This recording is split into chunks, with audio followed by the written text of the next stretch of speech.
আসসালামু আলাইকুম। প্রথমে জানাবো সংবাদ শিরোনাম। বদিউল আলমের বক্তব্য প্রত্যাখ্যান বৈষম্য বিরোধী ছাত্র আন্দোলনের। প্রধান উপদেষ্টার নির্বাচনী রোডম্যাপে হতাশ বিএনপি, মন্তব্য মির্জা ফখরুলের। সাবেক সচিব মহিবুল হকের মুক্তি চেয়েছে গণতন্ত্র মঞ্চ। সর্বশেষ জানাবো ১০ কর্মকর্তা ও ৬ গ্রাহককে জিম্মি করে ১৮ লাখ টাকা লুট করেন ৩ জন। শুনছিলেন শিরোনাম, এবারে বিস্তারিত।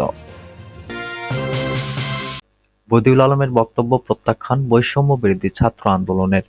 আগামী জাতীয় নির্বাচনে অংশ নিতে আওয়ামী লীগের কোনো বাধা নেই, নির্বাচন সংস্কার কমিশনের প্রধান বদিউল আলম মজুমদারের এ বক্তব্যকে প্রত্যাখ্যান করেছে বৈষম্য বিরোধী ছাত্র আন্দোলন। তারা বলছে, নির্বাচন সহ যেকোনো রাজনৈতিক কর্মকাণ্ডে আওয়ামী লীগ অংশ নিলে জুলাই গণঅভ্যুত্থানের শহীদদের রক্তের অবমূল্যায়ন হবে। বৃহস্পতিবার সন্ধ্যায় বৈষম্য বিরোধী ছাত্র আন্দোলনের মুখপাত্র উমামা ফাতেমার পাঠানো এক বিজ্ঞপ্তিতে এমনটি জানানো হয়। বিজ্ঞপ্তিতে বলা হয়, আওয়ামী লীগ বাংলাদেশে একাধিক গণহত্যার জন্য দায়ী গোষ্ঠী।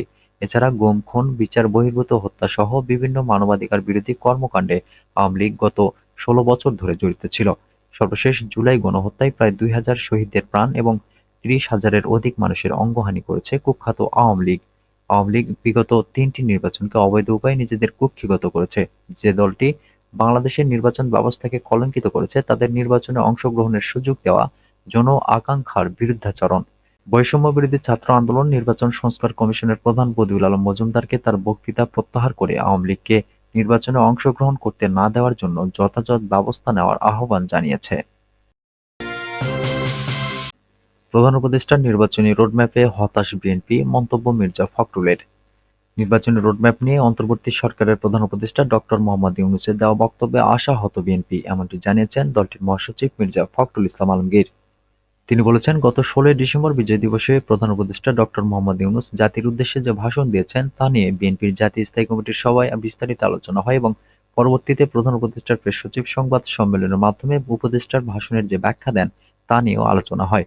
বুধবার বিএনপির জাতীয় স্থায়ী কমিটির সভার সিদ্ধান্ত জানাতে বৃহস্পতিবার গুলশানে দলটির চেয়ারপারসনের রাজনৈতিক কার্যালয়ে আয়োজিত সংবাদ সম্মেলনে মির্জা ফখরুল এসব কথা বলেন। সংবাদ সম্মেলনে বিএনপির স্থায়ী কমিটির সদস্য সালাউদ্দিন আহমেদ উপস্থিত ছিলেন। বিএনপির ভারপ্রাপ্ত চেয়ারম্যান তারেক রহমানের সভাপতিত্বে বুধবার বিএনপির স্থায়ী কমিটির সভা অনুষ্ঠিত হয়। এতে উপস্থিত ছিলেন স্থায়ী কমিটির সদস্য ডক্টর খন্দকার মোশাররফ হোসেন, মির্জা আব্বাস, গয়েশ্বর চন্দ্র রায়, ডক্টর আব্দুল মঈন খান, মির্জা ফখরুল ইসলাম আলমগীর, আমির খসরু মাহমুদ চৌধুরী, সালাউদ্দিন আহমেদ, বেগম সেলিমা রহমান, মেজর হাফিজ উদ্দিন আহমেদ, অধ্যাপক ডাক্তার এজেডএম জাহিদ হোসেন।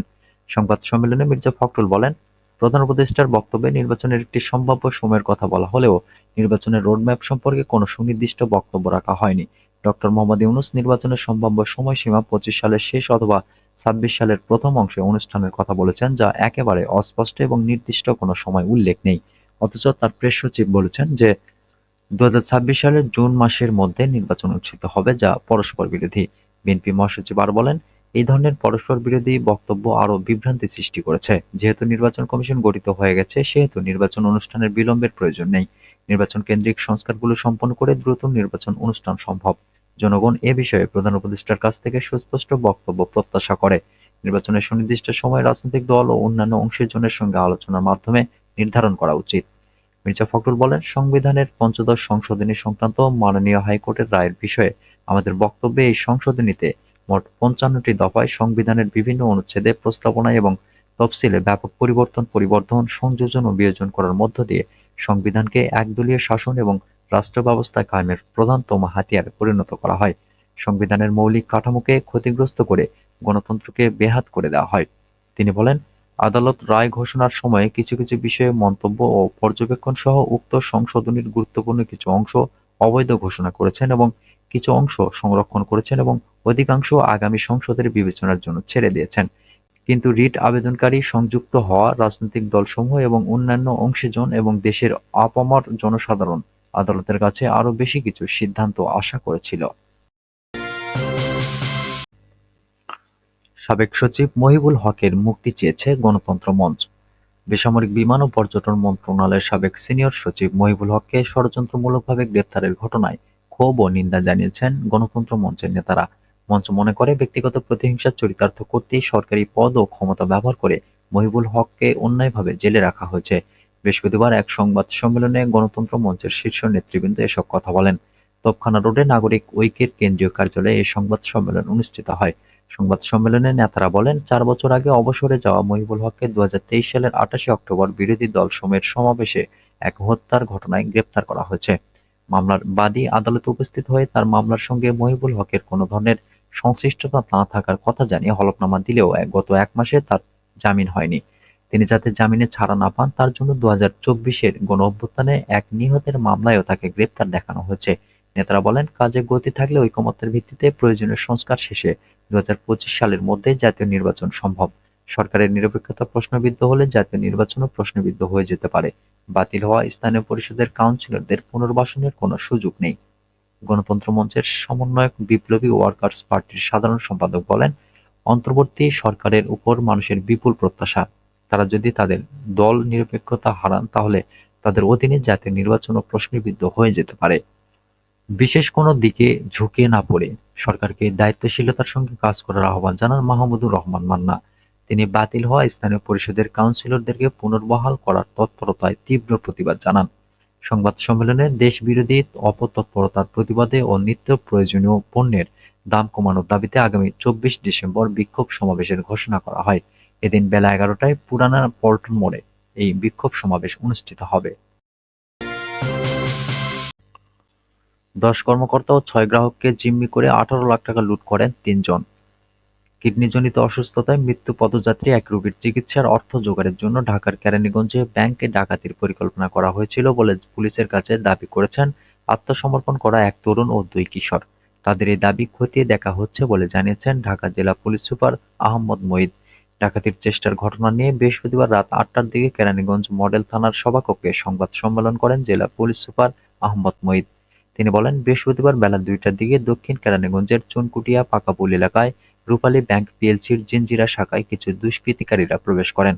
এক পর্যায়ে তারা ব্যাংকে কর্মরত ১০ ব্যাংক কর্মকর্তা ও ৬ গ্রাহককে অস্ত্রের মুখে জিম্মি করে ফেলেন। পরবর্তী সময়ে তারা ব্যাংকের কাউন্টার থেকে নগদ ১৫ লাখ টাকা লুট করে একটি ব্যাগে গচ্ছিত রাখেন। একই সঙ্গে আরও ৩ লাখ টাকা তিনজনের প্যান্টের পকেটে রাখেন। সংবাদ সম্মেলনে বলা হয়, এক পর্যায়ে জাতীয় জরুরি সেবা নম্বরের মাধ্যমে খবর পেয়ে পুলিশ সদস্যরা তাৎক্ষণিক ঘটনাস্থলে গিয়ে ডাকাতদের চারদিক থেকে ঘিরে ফেলেন। পরবর্তী সময়ে ঢাকা জেলা পুলিশ সুপার ঘটনাস্থলে গিয়ে দুষ্কৃতিকারীদের সঙ্গে মুঠোফোনে কথা বলে তাদের আত্মসমর্পণ করতে বলেন। এ সময় তাদের দাবি করা ১৫ লাখ টাকা ও তাদের নিরাপদ স্থানে যেতে সহযোগিতা করার বিষয়ে আশ্বস্ত করা হয়। প্রায় ৪ ঘণ্টা পর তারা আত্মসমর্পণ করতে রাজি হন। পরে তাদের আইনশৃঙ্খলা রক্ষাকারী বাহিনী হেফাজতে নিয়ে কেরানীগঞ্জ মডেল থানায় নিয়ে আসেন। ব্যাংকে হানা দেওয়া ৩ জনের একজন গোপালগঞ্জের কাশিয়ানী থানার কুমুরিয়া গ্রামের বাসিন্দা নিলয় মোল্লা ওরফে নীরব। অন্য দুজনের বয়স ১৬ বছর। তারা কেরানীগঞ্জের কদমতলী এলাকার বাসিন্দা। নীরব পেশায় একজন গাড়িচালক, অন্য দুজন শিক্ষার্থী। তাদের কাছ থেকে ব্যাংক থেকে লুট করা নগদ ১৮ লাখ টাকা, ৪টি খেলনা পিস্তল, ২টি চাকু, একটি লোহার পাইপ, একটি স্কুল ব্যাগ, ৩টি মাস্ক, ৩ জোড়া হ্যান্ড গ্লাভস ও ৩টি কালো চশমা উদ্ধার করা হয়েছে বলে জানিয়েছে পুলিশ। সংবাদ সম্মেলনে এসপি আহমদ মঈদ আরও বলেন, প্রাথমিকভাবে ধারণা করা হচ্ছে তারা বিদেশি বিভিন্ন সিনেমা ও সিরিজ দেখে অ্যাডভেঞ্চার অভিজ্ঞতা নেওয়ার জন্য এ ঘটনা ঘটাতে পারেন। তবে তাদের দাবি করা কিডনিজনিত অসুখে মৃত পথযাত্রী এক রোগীর চিকিৎসার অর্থ জোগাড়ের বিষয়টি খতিয়ে দেখা হচ্ছে। এছাড়া তাদের সঙ্গে আর কেউ জড়িত রয়েছে কিনা সে বিষয়টি তদন্ত করে দেখা হচ্ছে। এ ঘটনায় আইনগত ব্যবস্থা প্রক্রিয়াধীন।